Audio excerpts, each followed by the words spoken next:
Hello, everybody. This is D-Boy from West Coast Uncensored. D-Boy coming at you from Southern California, just outside of Los Angeles. Man, we've had about last week we've had a lot of rain. It hasn't one day really thunderstormed. Otherwise, it's really been off and on, which is what we can handle. And if it gets any too much in that, then it really doesn't handle well because we're not built to have continuous thunderstorms for any more than a day or two, unless it stops, dries out, comes back. It's water saved, a lot of snow coming. But anyways, this is D-Boy West Coast Uncensored. West Coast Uncensored. Also, we have westcoastuncensored.com. We have our own website. And like I've said before, we're offering anybody that wants to come in collaboration and be a member in collaboration. I will put your business and we'll put your business on our website, and you can definitely put it out there everywhere that it goes. Your business will be seen for $10 a month. That's a write-off. Anybody who knows business know that's a pure write-off. You'll get that back. You're not really spending, but for business sakes, we'll collaborate. You spend the money, $10 a month. What will $10 a month get you? It will get you on our website, your business, whatever it needs to do, we'll connect, and I'll put you on my podcast. I definitely will support your business and do some commercials, wear some clothing, whatever it would take us to do, we would do it, and we would definitely work in collaboration. And just go to westcoastuncensored.com and send me a email there. And when you do, we will connect and we will support your business, and our businesses will come as one. As West Coast Uncensored, bringing you just not the best. We do bring you West Coast sports, West Coast news, the best of professional wrestling. We hit the MLB, NBA, and the National Football League. And as you know, right now we're in a little bit of a national or worldwide mayhem with the coronavirus in America. Um, I mean, sports is pretty much shut down. Um, we're in a season MLB, spring training, not happening. National Basketball Association's postponed until further notice. Let me see, NHL not going at all. So you have the three major sports, NFL, which is not going because it's not season. But the draft's coming up, and also free agency starts this week. So they're not on the field, so they can do some business stuff. And that's what our video will be about today, will be that the NFL did sign and come into what appears to be agreement a few hours ago with a collective bargaining agreement with the NFL. They've been at this for about, I think, 9 months. They've been hashing this out, and it got signed today. So it's perfect signing because free agency, I believe, starts Wednesday, the 18th. And so they get looks like they got the CBA under it signed. It was very close, man. It was like I think 959 to 1,039, something like that. Not exact numbers, but still with the big numbers of all the players who signed. Not a big change. I mean, it was a lot of people voted no. This wasn't definitely not unanimous, but it was signed. It is very long. It's a 10-year CBA, which is long. I'm sure in the underwriting they'll have some clauses to get him out because that's a very long CBA. Um, I'm sure the players union definitely has some clause that they can get out of this after a certain amount of time. Um, I would think because this could be that's a long CBA.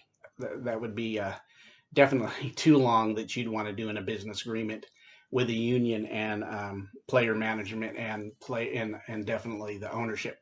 But anyways, I'm sure they'll have some clause. But 10 years is very long, and that's what the agreement is. And the agreement in those 10 years is going to determine a lot what happens. There's going to be some changes coming along. The NFL's changing. The NFL's always changing. That's one thing about the NFL. It is by far in the United States the number one sport, head and shoulders. As much as you may love other sports, some of us you may even love other sports more.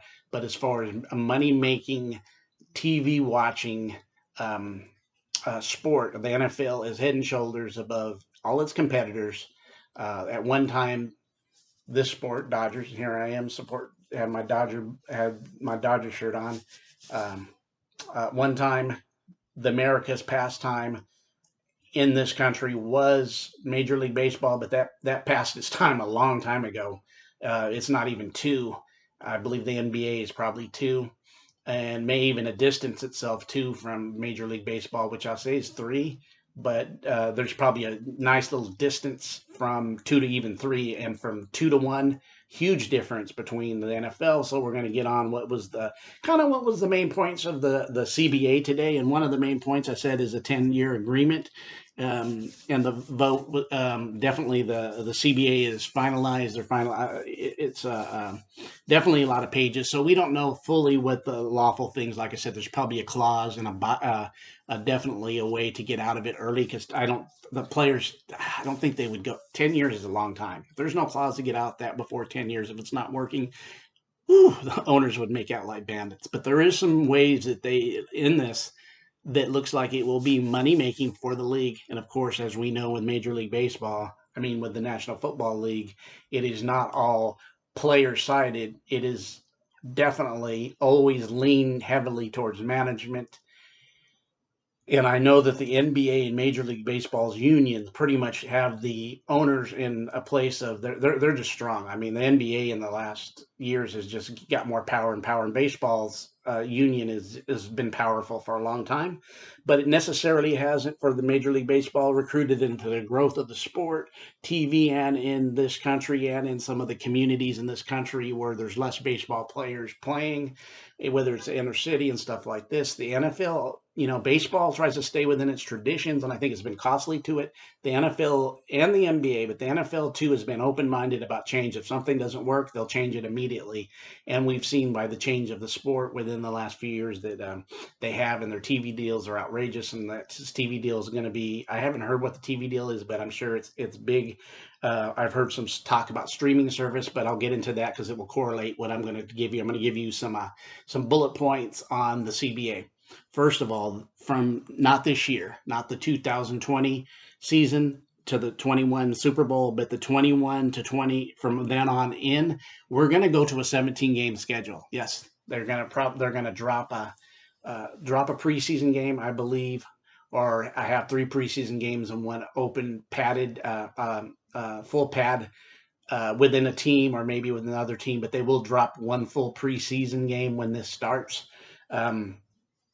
21 to 23, so I'm going to split the difference and say most likely this will happen in 22, but we'll not see it in 20. It could happen in 21, but it could be 22. That we will go to a 17 game schedule for the NFL, and we've been hearing stories that the NFL owners and the TV networks have really been pushing an 18 game schedule. It looks like 17 is on the board as part of the CBA.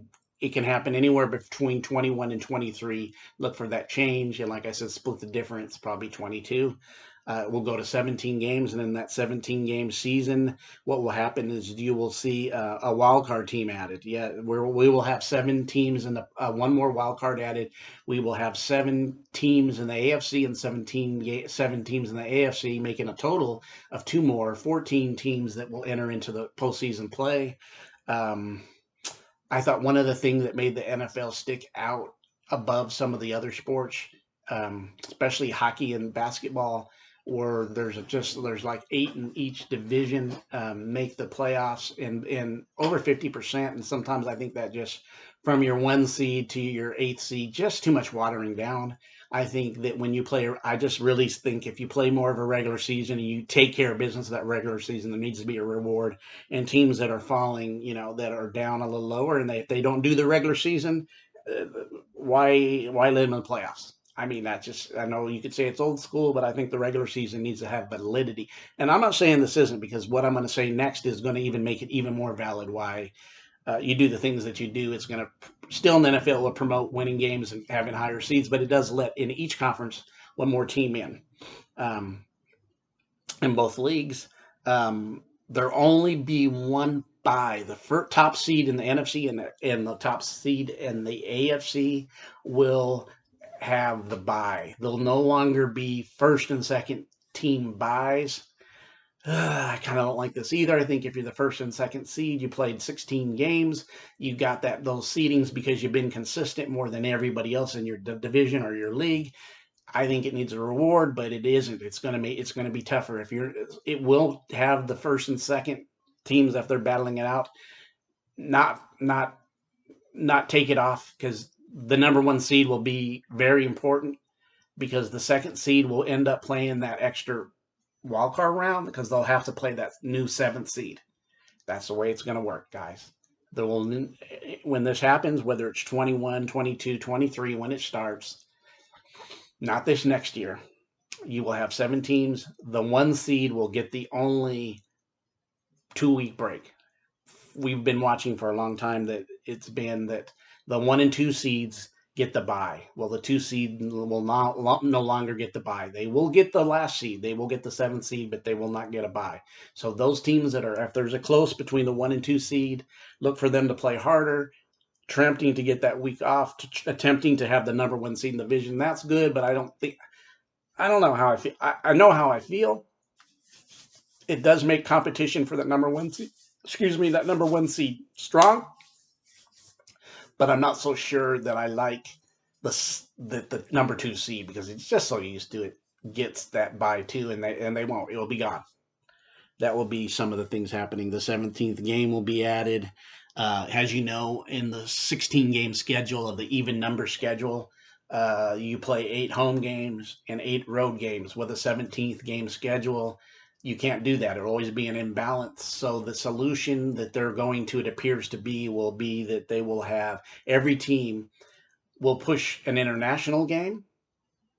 For one, we already been having international football for a while. In a few games in Mexico, a few games in England.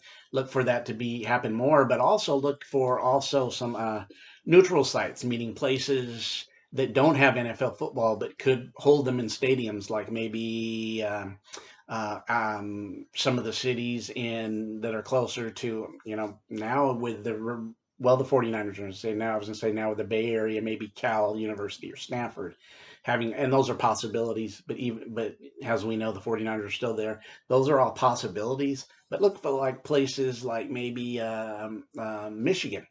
Look, Alabama, 80,000 seat stadium now could maybe have a home game. They fill those stadiums up every week.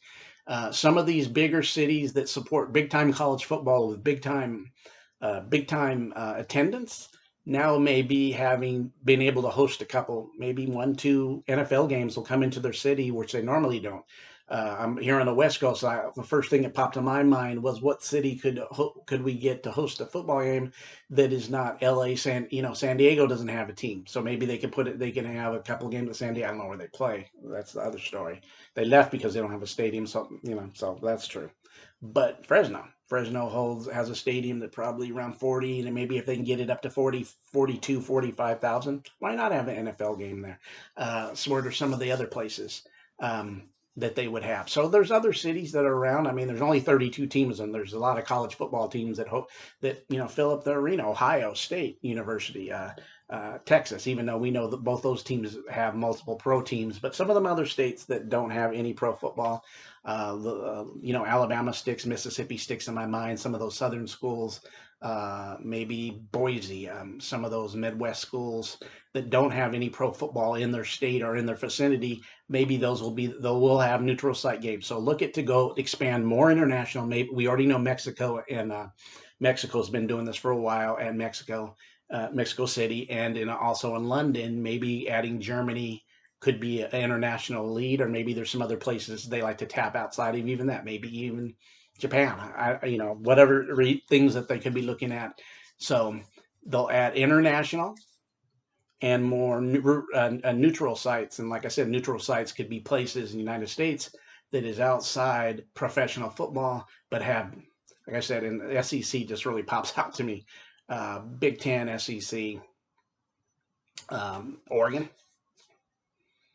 Could you imagine having an NFL game in Autzen Stadium and where the University of Oregon plays? Holds 55, 60,000. It's big enough.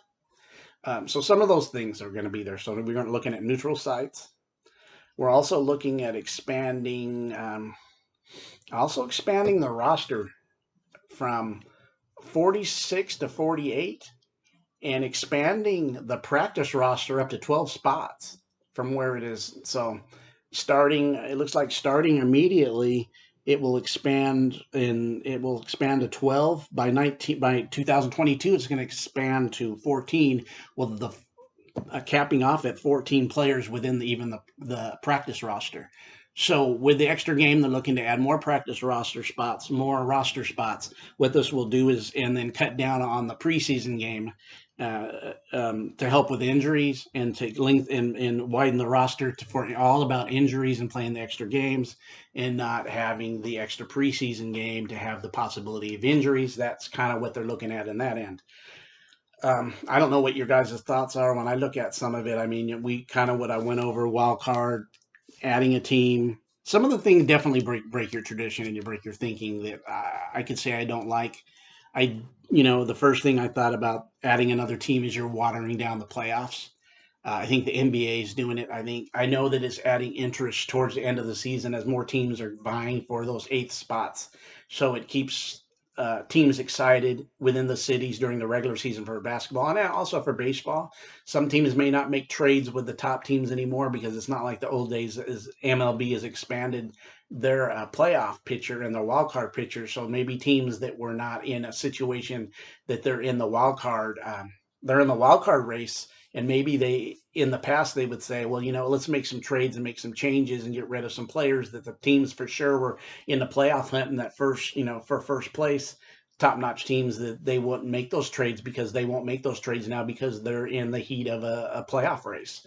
They're trying to get into the wild card. But we've already seen that kind of happen in baseball in that deadline for trades. This will now happen in the NFL. This is really the first past year that we've seen the trades like we did in football. It really hasn't been a big trade league. We kind of did see it this year, which is kind of like almost breaking its tradition, and I think we'll see more of that. So this is really there's some things that are that I can see with this expanding the roster has always been good with injuries um, and the practice roster.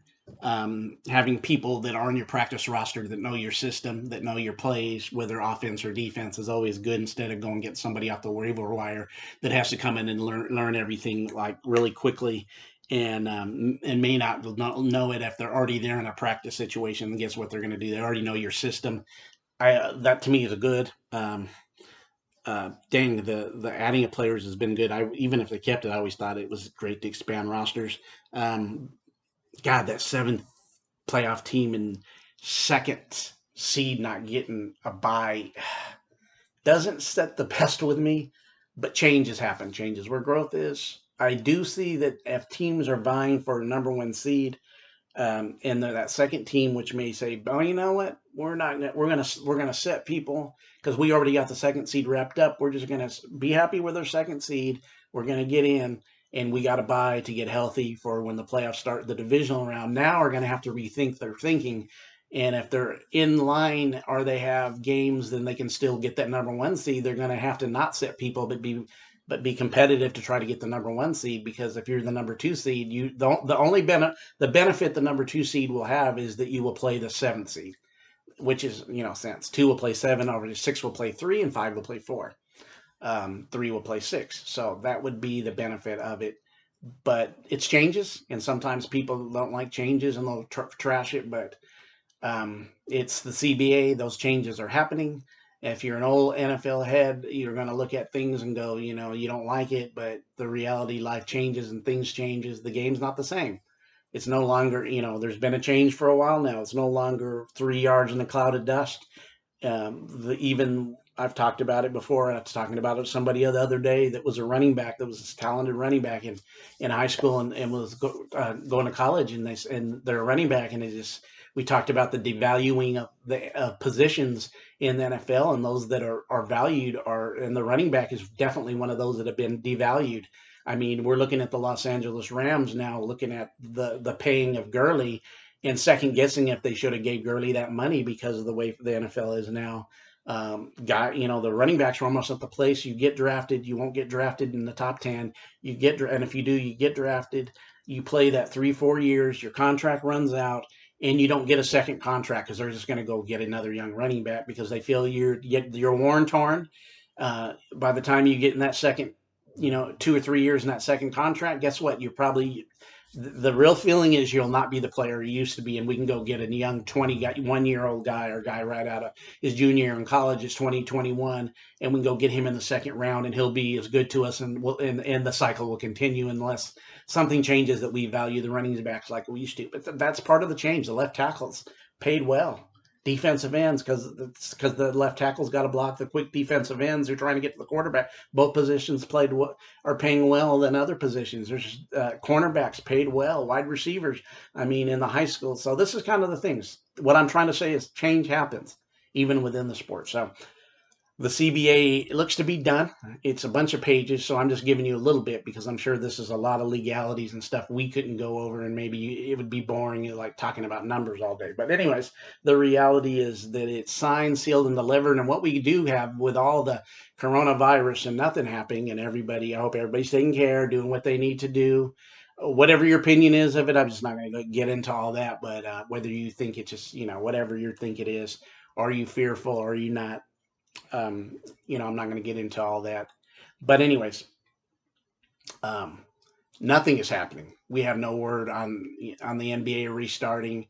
Major League Baseball has pushed its regular season to what? At least at this point is 2 weeks down the line. So you're looking at April 10th. And there's no word on starting. I mean, we're probably 7 to 9 days. And there's no word on when we're starting. This may last a bit while. Even people are questioning, will the NBA even come back? It depends on how far they go down the line on the road with this. But anyways, um, Wednesday, big day for football people.